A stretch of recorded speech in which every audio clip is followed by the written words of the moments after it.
All right, so there's a final thing that I want to mention that came to me during this exercise. It's pretty important, called dream keys. So from now on, I want you to notice if there are any specific objects, sensations, people, or places that you particularly remember once you wake up in the morning. These persons, places, objects, or feelings, they act as gateways. They can act as gateways back into the dreamscape. I'll give you an example of one. I had a dream when I was visiting Kelvin in Vancouver, and it's interesting. It was a non-lucid dream, so it was just an ordinary dream. In the dream, though, there was a I was holding a vase. It was a kind of purple colored vase, but the structure or the material that the vase was made out of was like first the texture was matte, so that's very interesting. That particularly stuck out. And then two, it was covered in these like matte pyramids. So it was like this whole base was made of these like wider, they weren't pointy pyramids. But this, it's, I don't know, maybe some of you remember this. You remember those like old punk rocker belts and they have these like pyramid studs? The structure was like that. So the material was matte, and the only thing I could think of when I woke up from this dream was the texture. It was so strange to be holding an object that was like made out of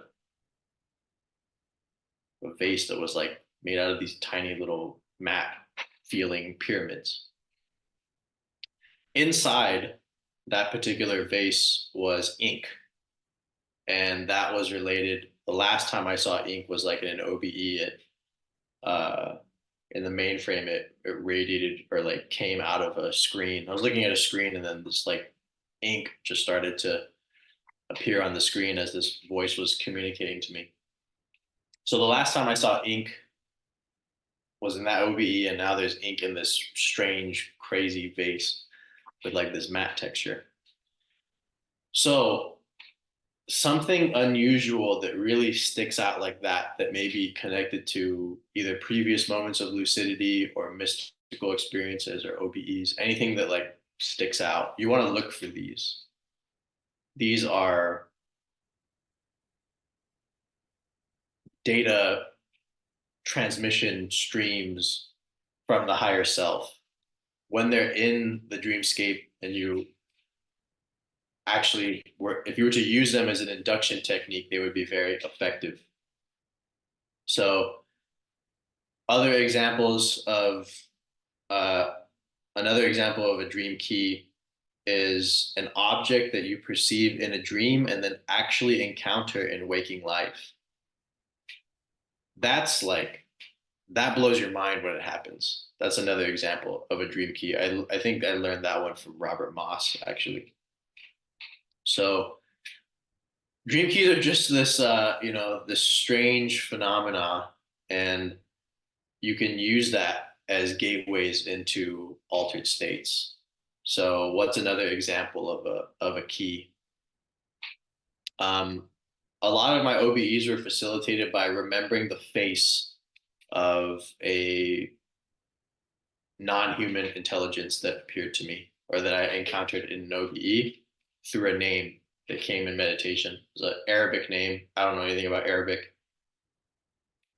So when I first encountered this entity, it looked so different than anything I'd ever perceived as a human. So just the like how it felt to be in this being's presence is so different, and it's so of the other reality or of another reality, that it's very easy for my mind to hold on to that and use that to actually shift into an altered state of consciousness or into an OBE.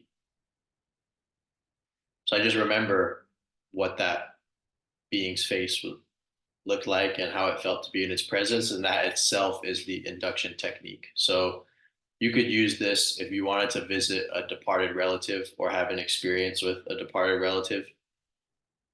A lot of people learn OBE to encounter departed relatives. Like that's one of the main reasons that people get into this work, is a very, very powerful induction technique because you have so much love, energy, and emotion for that person that it really acts as rocket fuel for your OBE. Anything that you can think of actually that you have love for is also a very good um, technique. If you were to do the target technique for an out of body experience, which is different, right, than the lucid dreaming induction that we're talking about, but it's still phasing into another state of consciousness. You would think of the person, feel your wish to be reunited with that person, and that feeling of love that you have for that person could be the fuel that literally propels you into a completely different plane of existence. So that's what I did for my first uh, few OBEs with this non-human intelligence that I mentioned. I hadn't seen him in a few years, so when I was on a meditation retreat and I thought of him, I used that as a target technique. It, he's not a him, it's a it. Thought of it as I fell asleep for, I think I must have done it for 10 days in a row, actually. But it was really the wish for the reunion that was the fuel for the success in that method. And when I did actually have the OBE to this being, it was like part of a facilitated lesson. There were like 4 or 5 OBEs that all happened within the following 2 or 3 days after that, and they were all specific. Um, yeah, things that I did not know about dreams and the astral plane and things like that were revealed. So, dream keys, look for them. Look for strange objects, strange feelings, strange sensations, stuff that really particularly captures your attention. And those are all really great ways to, those are all really great gates for inductions. They're all really great objects for inductions.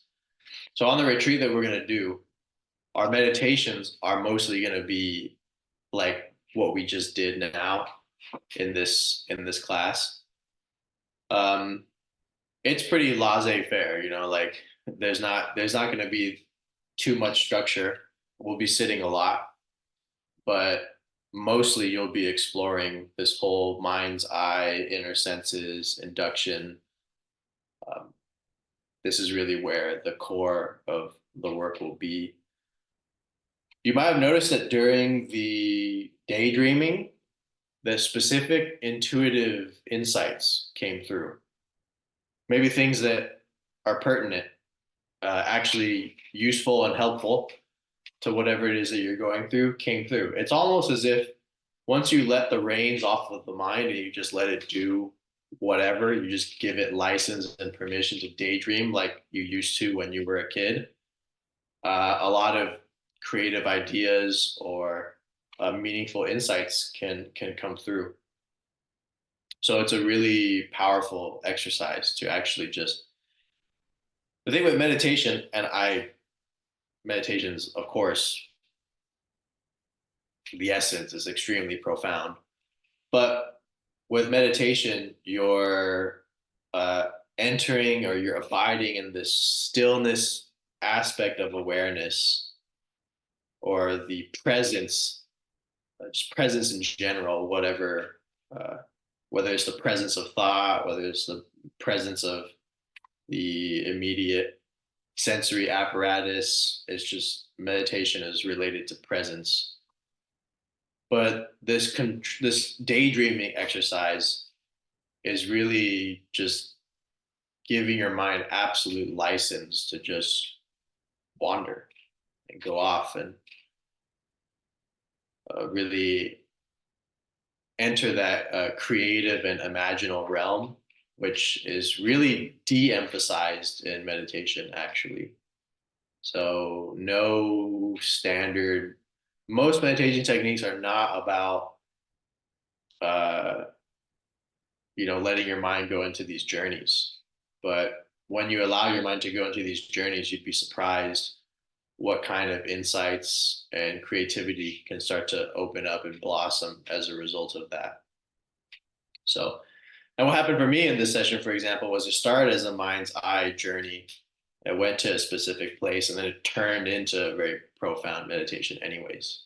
So it's really using this imagination that as adults and especially as meditators that we've really de-emphasized and actually um, in ways completely disregard. So yeah, so I hope the exercises today open things up for all of you and that you got something out of it. If yeah, I would love to hear feedback from everyone, what happened, and of course if you have any questions.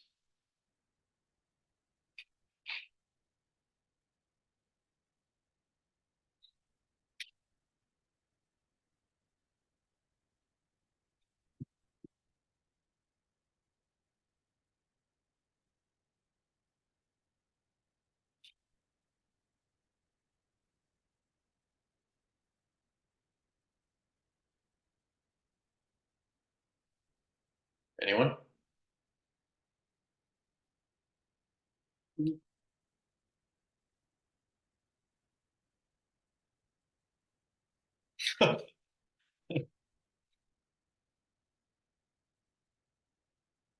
Well, how was it for you, Esma or Stephen? How was the meditation exercise? Found it valuable, and it's just interesting what you just said a moment ago too. It's like most meditation does not give permission to do that exploration, uh, and so I find that just to she seems like it opens doorways for me and takes me to places that I don't often go in my meditation. So, and you lead it really well. Your pace, the way you explain it, it's all. So thank you so much also. Good, good. Yeah, it's the exact. I mean, like when I had all of us rehearse the reverse exit, that is literally what you do. You just wake up, you don't move, and you just do that. Yeah. Yeah, I think that so the exercises were really good. I really like all of the induction techniques as well as the dream keys. I think is this what they talk about in the movie Inception? Kind of like the dream key.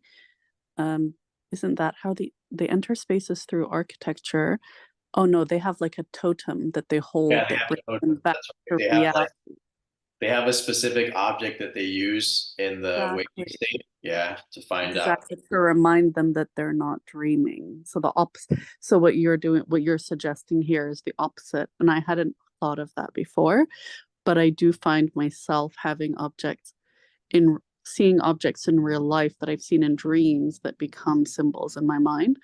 And then I'm like, oh wow, all of a sudden I pick up the object or something very identical looking, and the entire dreamscape comes back to me in my waking life. So that Yes, yeah. yes, exactly. So I like this one. I'm going to pay a lot more attention to it as well, because my subconscious, and I think everyone's does, but mine speaks in symbols, and I get down like I have these like whoop push like complete recollections and downloads of everything that happened through just seeing a symbol.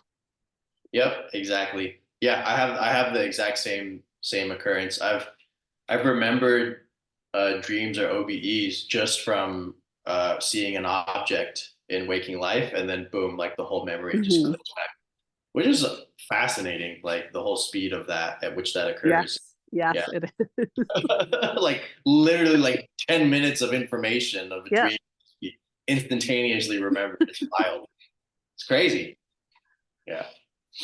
So that's really cool. The dream keys concept from Inception, that's the same as reality checking. Oh, yes, yes, yes. Okay, makes sense. That's Reality. that's what that is. Yeah. Yeah. And they have, I don't know if I'm sure you do remember, but the premise was you take something like a sphere or a hexagon, like a hexagonal shape, but then it has to have a dent. And if it's smooth and perfect, then it's dream. But if it's irregular, then you're back in the real world. Right. And that's why you're supposed to have like an irregularity to it that, yeah, to remind you. So it's not like an object that everybody else could have. It could be like a cat without a tail, that like, a keychain, a cat without a tail, or a hexagon or something. Oh, Yep. Yeah, exactly. So anything particular, like I'm doing a reality check right now. Okay, so am I dreaming right now?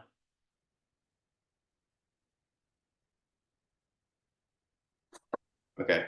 So if I was dreaming, these letters on the keyboard would start to shift around. So that's what I was looking for just now. So that's reality check. But there's so many ways you could do it. Like you actually could do what's suggested or what's done in Inception, where I think one of the ones they specifically used was like turning a kind of a thing, a top or something that turns, and if it falls over, you know that you're in the waking state compared hmm, to, yeah. So you can create your own version of that. I recommend that. I mean that gets you more invested in this whole dream reality. So yeah, that's a, if you want to do that, by all means, go for it. Everyone here has seen Inception, right? No, I everyone. have. You have? Yeah. James, David, Steven, have all you seen Inception?